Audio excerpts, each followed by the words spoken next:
जय श्री कृष्ण, जय श्री कृष्ण। जय श्री कृष्ण बाबू। Hello hello hello. ओहो, ये घड़ी है, घड़ियाल नहीं जो इसमें नजरे गड़ाए बैठे। चैन से नाश्ता तो करी लो ना तुम्हें। बाबूजी, ये ऑटो वाला तो गयो गया, पर लेकिन उसको रोक के रखने के लिए बोला था ना। तो नीरज को डिलीवरी लेके भेजने गए। आज का दिन ही खराब है, जा यहाँ से जा। શું ડિલિવર કરવું છે? अरे वो पन्नालाल सेठ के हीरे હે मुंबई में जवेरी बाजार में डिलीवर करने, वो नीरज को भेजने का है ना। अरे हाँ, उसका वो रिसिप्ट है ना, फटाफट साइन कर दो। હા ભલે આપો। हाल પણ હું શું કહું છું, इतना खून जलाने की क्या जरूरत है? हीरे की डिलीवरी है ना, ये तो काले पण થઈ જશે ને। ना ना ना, आंगड़िया के धंधे का एक उसूल है, वो भरोसा और ईमानदारी से चलता है। आज का डिलीवरी का बोला है ना, तो अपने उसूल के हिसाब से आज ही डिलीवरी होना मांगता है। તમે ને તમારા ઉसूल।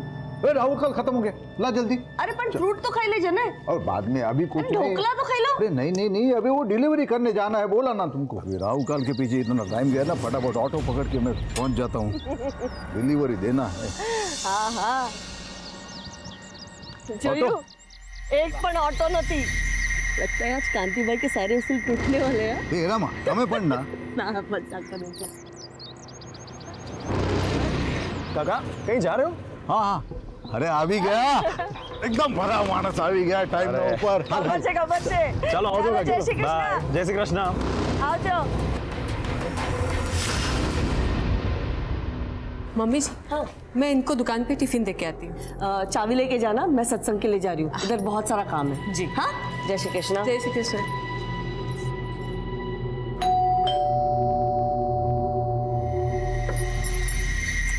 अरे हेतल, जय श्री कृष्ण मम्मी जी। कितनी देर लगा दी तूने? मम्मी जी मैं तो पहले ही आ गई थी, बस बाबूजी के जाने का इंतजार कर रही थी। सब छोड़, डॉक्टर ने क्या बोला? माँ जी डॉक्टर ने कुछ और टेस्ट कराने के लिए बोले हैं, थोड़े और पैसे लगेंगे, કેટલા જોઈએ છે? करीब 5000। आले। थैंक यू मम्मी जी। पागल।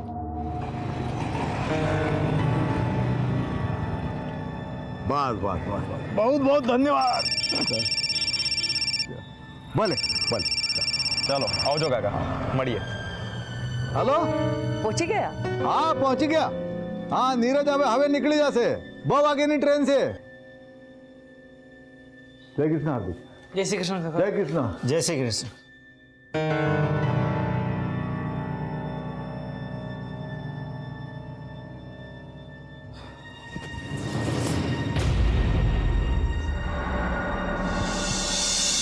पाँचवा कह रहा है लिस बेटा। कल सुबह तक आ जाऊंगा माँ। ठीक है। नीरज भाई मेरे लिए ना डॉल लाना और उसके कपड़े भी लाना। अच्छा, और ये क्यों रो रहा है? उसको गन चाहिए। ठीक है, सब ले आऊंगा। चलो मुझे अभी बहुत लेट हो रहा है, मैं निकल। बेटा संभाळीने जजे। जय श्री कृष्ण काका। जय श्री कृष्ण। जय श्री कृष्ण बाबूजी। जय श्री कृष्ण। तू क्या कर रही है यहाँ? मेरे कॉलेज वाले ना पिकनिक पर जा रहे हैं, तो मुझे कुछ पैसे चाहिए थे। तेरे कॉलेज वालों को सिर्फ पिकनिक करने का मूड रहता है क्या? कभी पढ़ाते नहीं है? आप पकड़। हाले। हार्दिक भाई जय श्री कृष्ण। धवल काका जय श्री कृष्ण। बाबूजी जय श्री कृष्ण। हाय। हाय। जय श्री कृष्ण। अच्छा बाबूजी, हाँ आओ जो। नीरज कितना लेट हो गया तू? सॉरी बाबूजी। वो पिछली डिलीवरी का क्या हो गया? हो गया? क्या होना है, हो गई। ये लो बाबूजी, आप हमेशा कहते हो धंधा भरोसे का है, फिर ये नोट को आधा फाड़कर उन्हें क्यों देते हैं? आपको मुझ पर भरोसा नहीं है? भरोसा तो बहुत है, समझा, लेकिन अपना ये आंगड़िया का बिजनेस है ना, उसके कुछ नियम है। अभी तेरे लिए मैं नियम बदलूंगा ना तो बाकी लोगों को बुरा लगेगा। ये ले, ये कट किए हुए पॉलिश किए हुए हीरे, इसको जवेरी बाजार में डिलीवरी कर देना और ताबड़तोड़ फोन करना मुझे। फोन नहीं किया तो? तेरे गाल खुड़बुड़ा रहे क्या मेरा चाटा खाने को? आप अगर रसीद। आप मेरे बाबा समान हो, जितना चाहे मार सकते हो, पर सोचो अगर जाते थे मेरा एक्सीडेंट हो गया तो? चुप चुप बोल।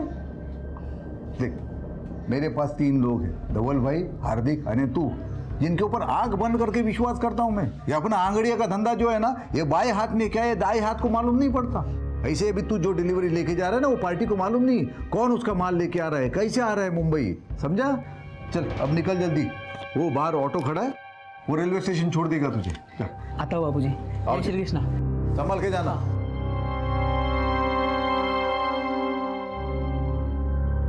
काका सूरज स्टेशन लेके चलो। हाँ ठीक से। एक काम करो, ट्रेन के लिए बहुत टाइम है। हाँ आप नवागाम लेके चलो। अच्छा ठीक से। हाँ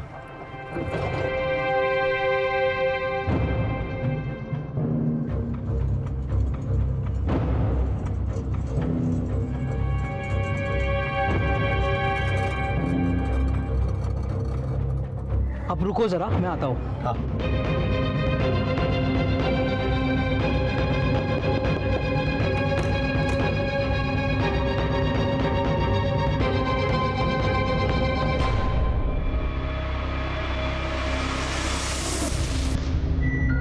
भैया सूरज स्टेशन है।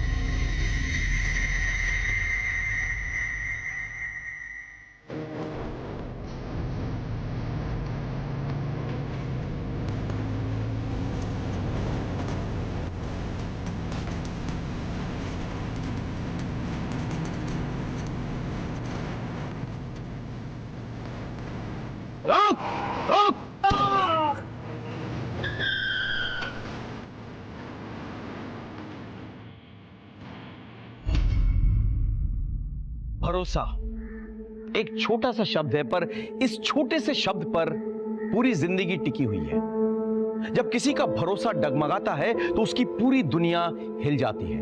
नमस्कार, मैं सीनियर इंस्पेक्टर संजय बरोत और स्वागत है आपका क्राइम पेट्रोल दस्तक में। कांति सेठ एक आंगड़िया था, उसका पूरा धंधा भरोसे पर टिका हुआ था। लेकिन नीरज की हत्या से यह साफ हो गया कि कोई उन्हें धोखा देने की कोशिश कर रहा था, या फिर कोई और ही था जो यह खेल खेल रहा था।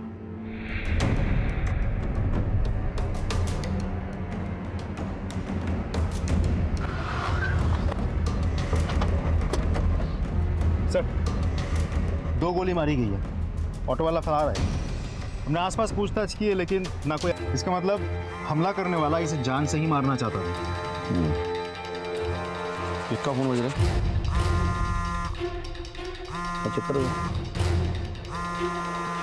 इधर। हाँ, स्पीकर पे डाल। हाँ नीरज, अरे क्या छे तू, फोन क्यों नहीं उठा रहा है? हेलो, कौन बोल रहे हैं? तुम्हें कौन? मैं सीनियर इंस्पेक्टर संजय बरोत बोल रहा हूँ। देखिए, मैं नीरज का सेठ बोल रहा हूँ। वो मेरे पास आंगड़िया में काम करता है। वो डिलीवरी के लिए लेके निकला है मुंबई के लिए। अभी किधर है वो? आई एम सॉरी, उसका खून हो चुका है। खून? नीरज किसके साथ निकला था? वो अकेले निकला था साहब, रिक्शा लेके। ठीक है, आप एक काम कीजिए, आप भगवती नगर पुलिस स्टेशन आ जाइए फौरन।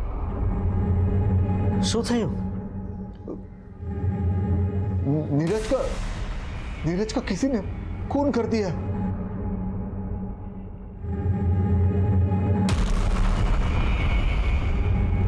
अजय सर, आगे सीसीटीवी चेक करो आप। हाँ?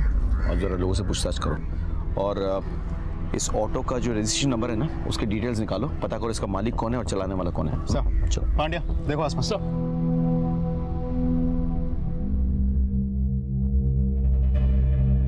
खोलो।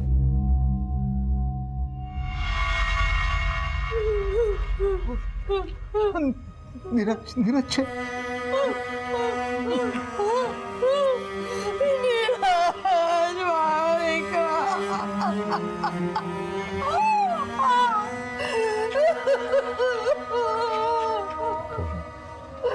ऐसी बात करनी चाहिए।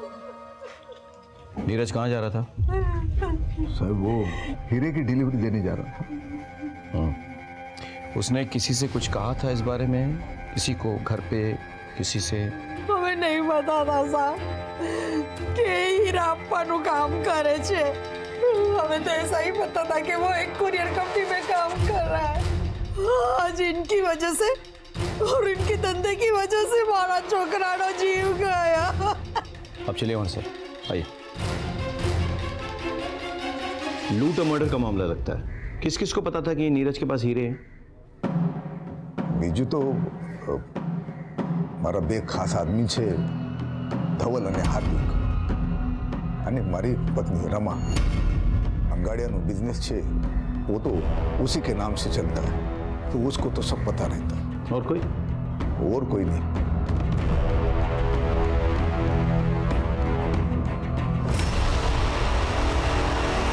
नहीं सर, हमने किसी को नहीं बताया. हमें શું કામ કોઈને बताविया?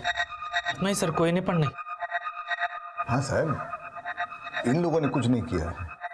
अब इतना भरोसा कैसे कर सकते हैं?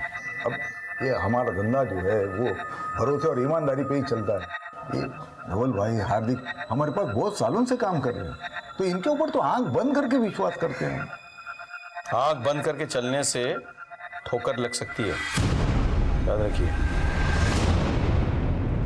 अब तो आंगड़िया बिजनेस की मालकिन है, आपको तो सब पता होगा. ખબર તો બધી છે સાહેબ, પણ માલકિન કઈ નથી. ये धंधा तो मेरे बापूजी का था. कागज में नाम जरूर है, पर कितना वर्षों तो मेरे पति संभाल रहे ये धंधा. मैं किसी से क्या बात करूंगी? इस सिलसिले में तो मेरी किसी से मुलाकात भी नहीं होती. वो सब ठीक है, लेकिन जो कोई भी है उसने फील्डिंग बहुत अच्छी की है. आपके खिलाड़ी के बारे में उसको पूरी जानकारी थी. हम अभी निकलते हैं, लेकिन आगे आपकी मदद की जरूरत पड़ेगी. क्या फटाफट ले आओ सब. सर, जहाँ नीरज का मर्डर हुआ था वहाँ आसपास हर जगह हमने चेक किया, लेकिन कोई सीसीटीवी लगा हुआ नहीं. अजय, बहुत प्लानिंग के साथ ये लूट और मर्डर किया गया है. किसी को अच्छी तरह से पता था कि नीरज के पास वो हीरे हैं. उसका ऑटो जब किसी सुनसान जगह पे पहुंचा तो उसे गोली मारकर वो हीरे निकाल लिए. सर, ऐसा भी तो हो सकता है इन सब में वो ऑटो वाला भी शामिल हो. करेक्ट. ढूंढो उसको, उसका मिलना बहुत ज़रूरी है. सर,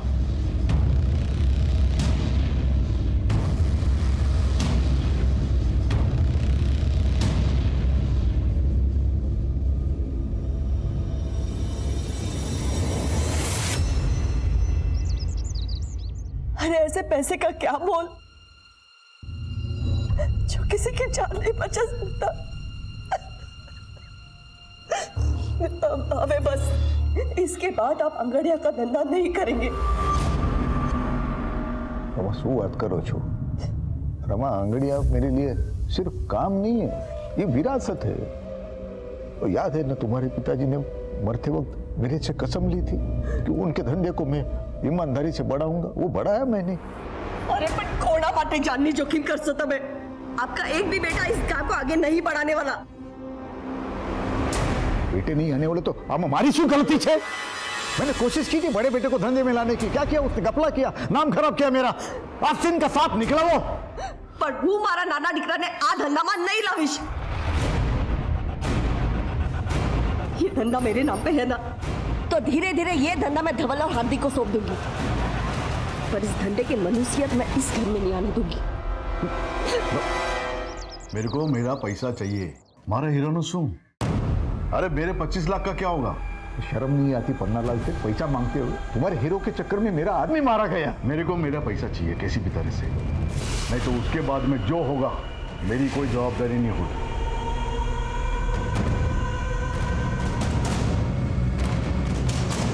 क्या नीरज के साथ किसी की दुश्मनी थी? कोई अफेयर? साहब, ये सवाल आप मुझसे क्यों पूछ रहे हो? सकता है किसी का उससे कोई झगड़ा हो गया हो और वो असल में नीरज को मारने आया हो और मारने के बाद उसे लूट की शक्ल दे दी. मेरे बच्चे के पास तो ये घर को संभालने और अपने छोटे भाई बहन को संभालने के बाद समय ही कहाँ बचता था. बहुत जिम्मेदार बच्चा था मेरा. उसके लिए तो ये घर ही सब कुछ था. इंस्पेक्टर साहब, तुमने एक महान सौगंध है. इंसाफ दिलाइए साहब, मेरे बच्चे को इंसाफ दिलाइए.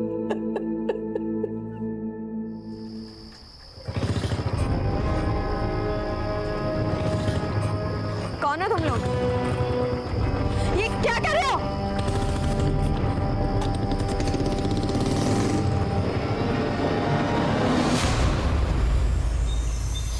सर, जिस ऑटो में नीरज जा रहा था उसके ड्राइवर के बारे में पता चल गया. वो अपने एक रिश्तेदार के घर में छुपा हुआ है. उठा के लाओ. सर, रमा, तूने हीरो की डिलीवरी के बारे में किसी को कुछ बताया था? वैसे तो किसी के साथ बात नहीं की. याद करो. हाँ, ये दिवसे हेतल आवेले घरे ने. शायद मुंह से कुछ निकल गया होगा. आज तो इतना परेशान थे, एक अर्जेंट डिलीवरी थी उनकी. श्रीनाथ जी, तो तुम शामिल थे इन सब में? हाँ? साहब, मैं काई नहीं क्यों साहब. હું તમને સાચે સાચો કહું છું સાહેબ. उस दिन एक लड़का मेरे ऑटो में बैठा. काका, सूरज स्टेशन लेके चलो. लेकिन ट्रेन थोड़ा लेट था ना, तो बोला मेरे को दूसरे के घर पे जाना है, उधर मेरे को छोड़ो. एक काम करो, ट्रेन के लिए बहुत टाइम है, आप नवागाम लेके चलो। तो मैं तो उधर छोड़ा उसको, 15-20 मिनट में उसकी राह देखा, फिर वो आया, बोलता अभी मेरे सूरत स्टेशन ले चल। भैया सूरत स्टेशन लेना। फिर हम लोग रास्ते में आ रहे थे ना, तो किसी ने उसको मार दिया। किसके घर छोड़ा था तुमने उसे?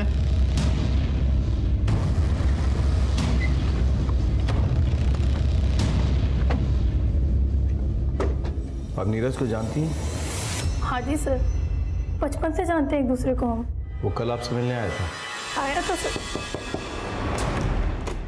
उसकी बदकिस्मती थी कि मुझसे मिलकर जाने के बाद किसी ने उसकी जान ले ली।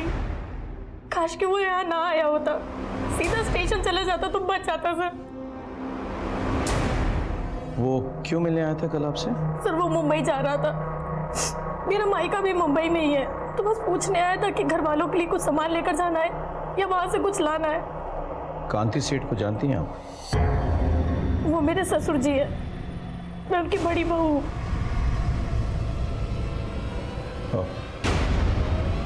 ठीक है, हम चलते हैं, कांति सेठ से मिलके आते चलो। हेतलની વાત एकदम સાચી છે સાહેબ। नीरज अपने परिवार के साथ हेतल के पड़ोस में रहता था। उन दोनों में एकदम भाई बहन का रिश्ता था। तो आप कह रहे हैं कि हेतल का इन सब से कोई लेना देना नहीं है? नहीं साहब, ऐसा नहीं है, हो भी सकता है। कैसे? हेतल का तुम्हारे साथ है। हाँ, आप पैसा भाड़ा मेहनत ना पैसा छे, अपना धंधा ना पैसा छे, और अपना धंधा भरोसे पे चलता है। लोगों का भरोसा तोड़ के बाप का नाम मिट्टी में मिलाना चाहता है तू। आज से तारा मारा रिश्ता खत्म।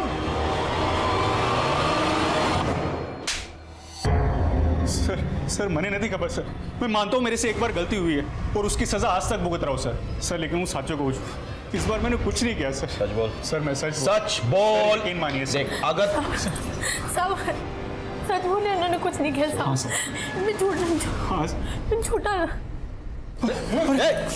सर, अरे तो बेहोश हो गई। सर प्लीज हॉस्पिटल जा, चल। सर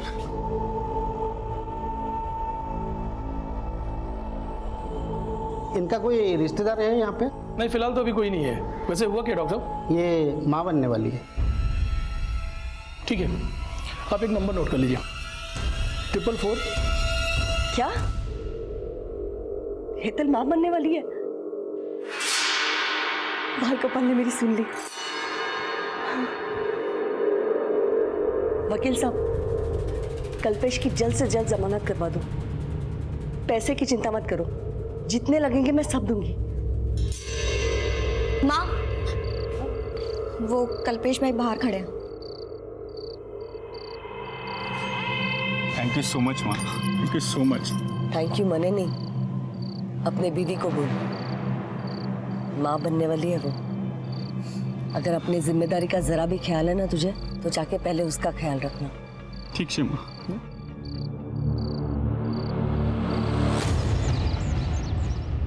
सर, फॉरेंसिक डिपार्टमेंट ने आपको नीरज मर्डर केस की डिटेल्स मेल किया है, मेल चेक कीजिए सर।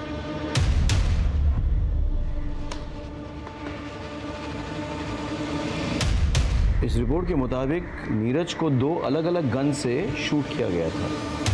पहली गोली जो उसके शोल्डर पे लगी थी, एक रिवॉल्वर से शूट किया गया था, और दूसरी गोली जिससे उसकी जान गई थी वो एक .22 कैलिबर पिस्टल से निकली थी, उसे पॉइंट ब्लैंक रेंज पे शूट किया गया था। यानी क्लियर है सर, लेकिन एक मामूली से अंगाड़ी या कुरियर वाले लड़के को मारने के लिए 2 गन्स का इस्तेमाल किया गया है। बात कुछ हजम नहीं हुई सर। रमा, तूने कल्पेश की जमानत करवाई? हाँ। क्यों? तुमको पता है ना वो कैसा है। खुद जो भी है, जैसा भी है, हमारा छोकरो छे। और आपने पुलिस के आगे उसका नाम लिया ही कैसे? बहुत सही किया है, लेकिन तुमने उसकी जमानत करके बहुत गलत किया। गलती मैंने नहीं, तुमने की है। छोटी सी गलती के लिए मारा डिकरा ने घर से बाहर निकाल दिया। वो जुआ खेलने के लिए मेरे बिजनेस का पैसा चुराया उसने, छोटी सी गलती है। बिजनेस तमारो नहीं, मारो छे। और अगर बच्चे गलती करते हैं ना, तो माँ बाप उसे सुधारते हैं। रमा, कल्पेश बच्चा नहीं है। तो मैं क्या करती? उसको लॉकअप में रखती, उसके बीवी को अकेला छोड़ती।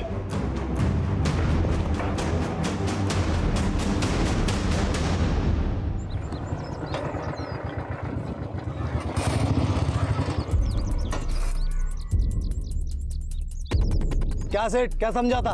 अपने बाप का पैसा हजम कर जाएगा। पन्नालाल सेठ का पैसा वापस कर। ये देख, तेरी बेटी का दुपट्टा। अभी तो ये दुपट्टा उतारा है, अगर पन्नालाल सेठ का पैसा वापस नहीं दिया ना तो अगली बार कुर्ता उतारूंगा, समझा?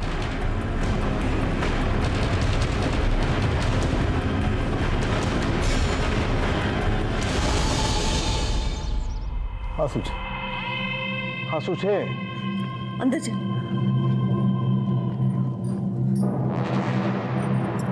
उसको कहूँ छू, उसको सारे पैसे दे दो ना, झंझट खत्म हो जाएगी। आखिर अपने बेटी का सवाल है। ये पन्नालाल की धमकियों से डर के मैं अपने धंधे के उसूल नहीं बदलूंगा, कभी नहीं।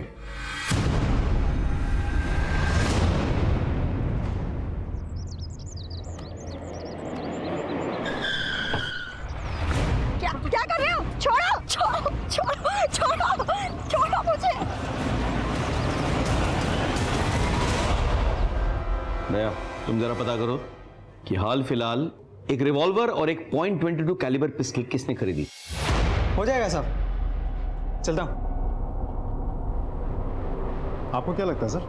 मेरे थ्योरी के हिसाब से एक वो नौसिखिया जिसने उसके कंधे पे गोली चलाई और दूसरा प्रोफेशनल जिसने पॉइंट ब्लैंक रेंज में उसकी छाती पे गोली लगाई। लेकिन क्यों? तुम्हें क्राइम सीन याद है सर? नीरज की बॉडी, उसकी शर्ट के बटन्स किस तरह से खुले हुए थे? ऐसे कमीज के अंदर ही आंगड़ियां अपने कीमती सामान छुपाते हैं, यानी किसी को पता चल गया। लेकिन साथ ही साथ तुमको याद होगा उसका वॉलेट निकला हुआ था, किस तरह से उल्टा पड़ा हुआ था, यानी कि किसी ने उसके पॉकेट्स और वॉलेट भी टटोले थे। मतलब पहले कोई नौसिखिया और फिर प्रोफेशनल आदमी। करेक्ट। लेकिन सोचने की बात यह है कि ऐसी सीक्रेट बात एक नौसिखिया और एक प्रोफेशनल दोनों को पता चल गया, कैसे?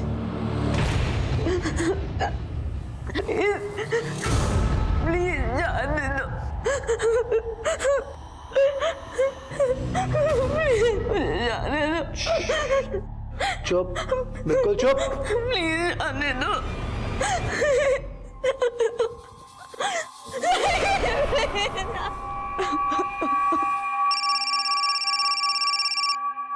सुगंधी सेठ, तेरे को क्या लगा मैं सिर्फ भौंकने वाला कुत्ता हूँ? अरे पन्नालाल सेठ नाम है मेरा, मैं भौंकता भी हूँ और काटता भी हूँ।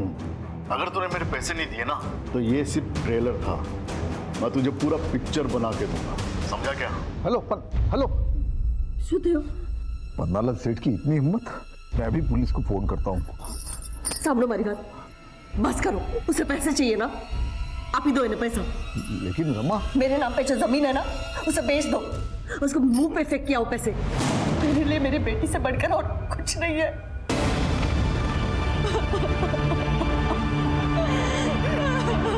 अक्सर लड़कियों के साथ हुए मोलेस्टेशन, छेड़खानी, यहां तक कि बलात्कार जैसे संगीन अपराध में भी लोग पुलिस तक नहीं आते। यह सरासर गलत है। अगर पुलिस को अपराध के बारे में पता नहीं चलेगा तो वो अपराधियों तक कैसे पहुंचेंगे, कैसे उन्हें सजा दिलवाएंगे? कांति सेठ और रमाबेन ने भी पारुल के मोलेस्टेशन के बारे में पुलिस को नहीं बताया।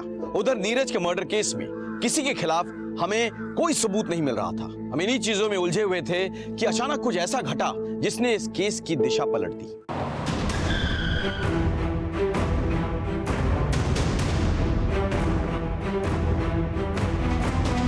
सर, लाश को सबसे पहले नौकर हार्दिक और पंशुल ने देखा, फिर बहू जीना और विपुल। मैंने ही आप लोगों को फोन किया। पूरी जगह को देखकर ऐसा लग रहा है जैसे किसी ने कुछ भी टच तक नहीं किया है। हा?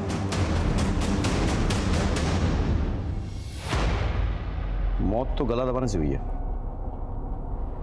और घर पे कोई फोर्स एंट्री भी नहीं हुई सर। यानी कि जो भी आया था वो पहचान वाला था, तभी दरवाजा खोला गया था। घर में कुछ मिसिंग है?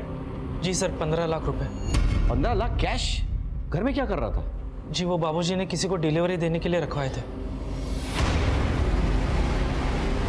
एक काम करो जी सर, आस पड़ोस से पता करो किसी ने किसी को यहाँ आते हुए देखा था या नहीं। सर,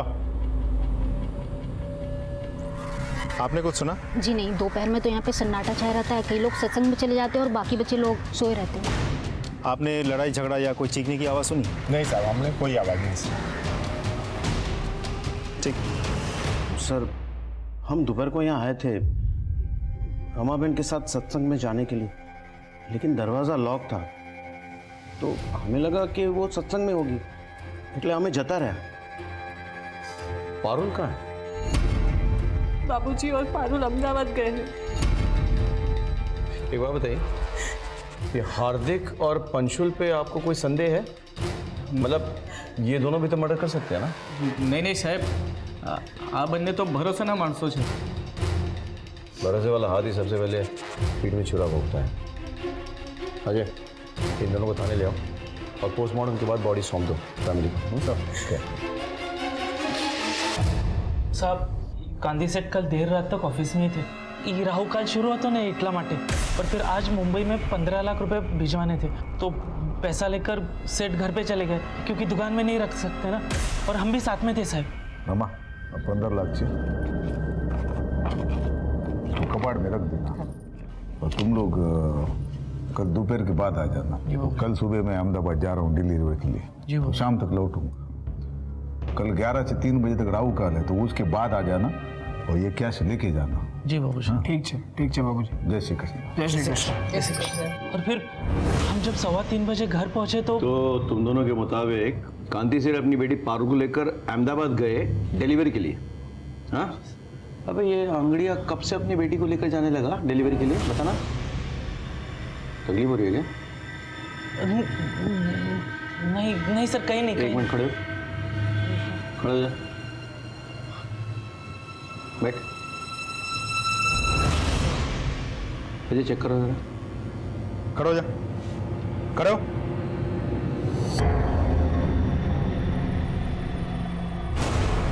क्या है ये? सर, ये कहाँ से है? सर गांधी सेठ ने दिया था।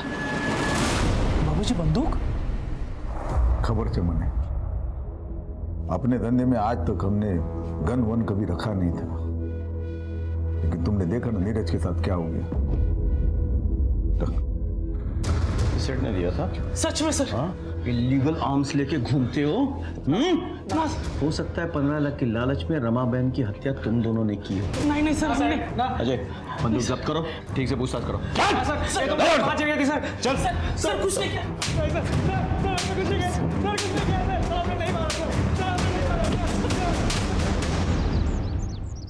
सर डोंट वरी, मैं करवा दूंगा। ओके सर, दोनों को रात भर बहुत तोड़ा, लेकिन दोनों के दोनों एक ही रट लगाए बैठे हैं। हमने रमाबेन को नहीं मारा। सर कांति सेठ अपने घर पहुंच गया।